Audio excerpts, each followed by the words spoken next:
Ერთ-ერთი დემოკრატიული პროცესი, რომელიც საქართველოში არსებობს და ეს არის აქ შეკრებილი ხალხი, რომელიც დემოკრატიულად განიხილავს რაღაც საკითხებს, აგვარებს საკუთარ პრობლემებს, მსჯელობს საქართველოს მომავალზე ან რაღაც სხვა პრობლემის მოგვარების გზებზე, როდესაც ხედავ, რომ ამას საფრთხე ექნება, ერთ-ერთი რაც შეგვიძლია გააკეთო, არის რომ ფიზიკურად მოხვიდე და გვერდში დაუდგე ამ ხალხს და მეგონია რომ ეს ხდება და კარგია.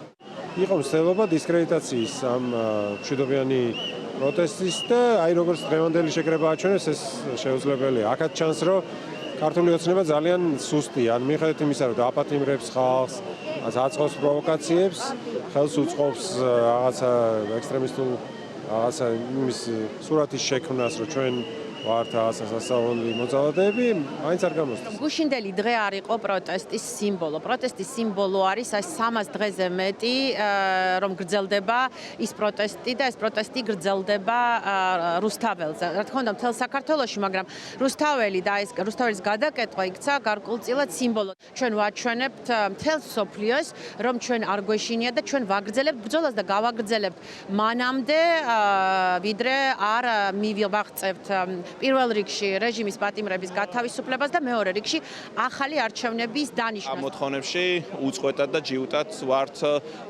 ჩართულები და სანამ ესე ვთქვათ ეს შედეგები არ დადგება, ჩვენ ვაპირებთ, რომ მე პირადად ვაპირებ, რომ გავაგზავნო ამ კუთხით აქტიურად აქციებში მონაწილეობა. ერთად მედგრად მშვიდობიანი პროტესტით ვფიქრობ, ჩვენ შედეგებს აუცილებლად მივაღწევთ. ვიღაცებს შეიძლება ფიქრობდეს, რომ მშვიდობიანი პროტესტი არ არის ქმედითი, პირიქით მე მგონია, რომ ეს არის ადამიანის ერთ-ერთი მნიშვნელოვანი ფუნდამენტური უფლება და ჩვენი მშვიდობიანი უწყვეტი ჯიუტი პროტესტი დარწმუნებული ვარ, შევძლებთ, რომ საქართველოს ისევ დემოკრატიულ სახელმწიფოდ ვაქციოთ და იმ ავტოკრატიის გზიდან გადმოვახვევინოთ ისევ დემოკრატიულ გზაზე. გუშინდელი დღე მაგალითი იყო, რომ აქ არავინ არ გაჩერდება და ნებისმიერ საბრძოლველ დღეს აქ 200.000 და 300.000 ყოველთვის მოვა და როგორც წეგან აღნიშნე, ყველა მეგობარი და ყველა ადამიანი, ვინც რუსთაველზე მოდის, გათავისებული აქვს, რომ შეიძლება უმიზედოდ მოხდეს ციხეში.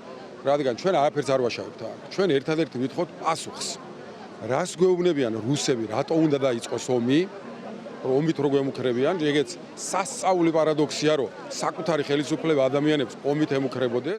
მეორე მომენტია, რომ გათავისებული გვაქვს ის აქ არ არსებობს დაიშალნენ ადამიანები რა.